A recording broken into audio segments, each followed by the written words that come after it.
السلام علیکم ورحمۃ اللہ وبرکاتہ۔ حضرت زکریا علیہ السلام۔ بچوں، حضرت زکریا علیہ السلام بھی بنی اسرائیل کی ہدایت کے لیے بھیجے گئے۔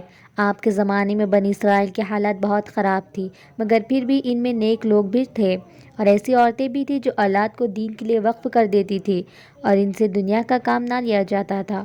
حضرت زکریا علیہ السلام نے اللہ تعالیٰ سے دعا کی اور کہا کہ اے اللہ، میری ہڈیاں کمزور ہو گئی ہے، سر بڑھاپے سے سفید ہو گیا ہے، میں تجھ سے دعا کر کے کبھی ناکام نہیں رہا، میری بیوی بانجھ ہے اور مجھے اپنے بھائی بندوں سے ڈر ہے، بس تو مجھے نیک وارث عطا کر جو میرا اور یعقوب کی اولاد کا وارث ہو، اس کو ہر دل عزیز بنا اور مجھے اکیلا نہ چھوڑ۔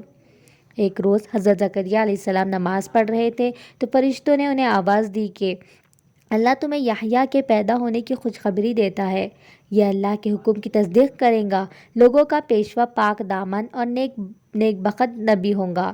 آپ نے یہ خوشخبری سنی تو تعجب سے کہنے لگے کہ اس عمر میں میرے لڑکا کیسے پیدا ہوگا، جبکہ میں بوڑھا ہوں اور میری بیوی بانجھ ہے۔ جواب ملا، ہمارے لیے تمام باتیں آسان ہیں۔ حضرت زکریا علیہ السلام نے عرض کیا کہ میرے اطمینان کے لیے کوئی نشانی مقرر کر دیجیے۔ حکم ہوا کہ تم لوگوں سے 3 دن تک اشارے کے سوا باتیں نہ کرو گے، اللہ کو خوب یاد کرو، اس کی بزرگی صبح و شام بیان کرو۔ آپ اپنے حجرے سے نکل کر لوگوں کے پاس آئے اور انہیں حکم دیا کہ صبح و شام اللہ کی پاکی بیان کرتے رہے۔ اللہ میاں نے ان کی بیوی کو اچھا کر دیا اور یحییٰ علیہ السلام پیدا ہو گئے۔ حضرت یحییٰ علیہ السلام کو اللہ تعالیٰ کا حکم تھا کہ وہ توریت پر خوب اچھی طرح عمل کرے۔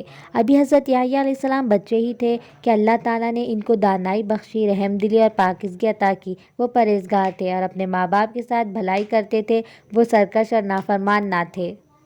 بچوں، حضرت یحییٰ علیہ السلام کے متعلق اللہ تعالیٰ نے قرآن پاک میں فرمایا ہے، اس کا مطلب یہ ہے کہ جس دن وہ پیدا ہوئے اور جس دن مرے اور جس روز زندہ ہو کر اٹھائے جائیں گے، ان پر اللہ کی سلامتی اور ایمان ہو۔ یہ لوگ نیک کاموں میں جلدی کرتے تھے، امید اور ڈر سے اللہ کو پکارتے تھے اور اسی کے آگے عاجزی کرتے تھے۔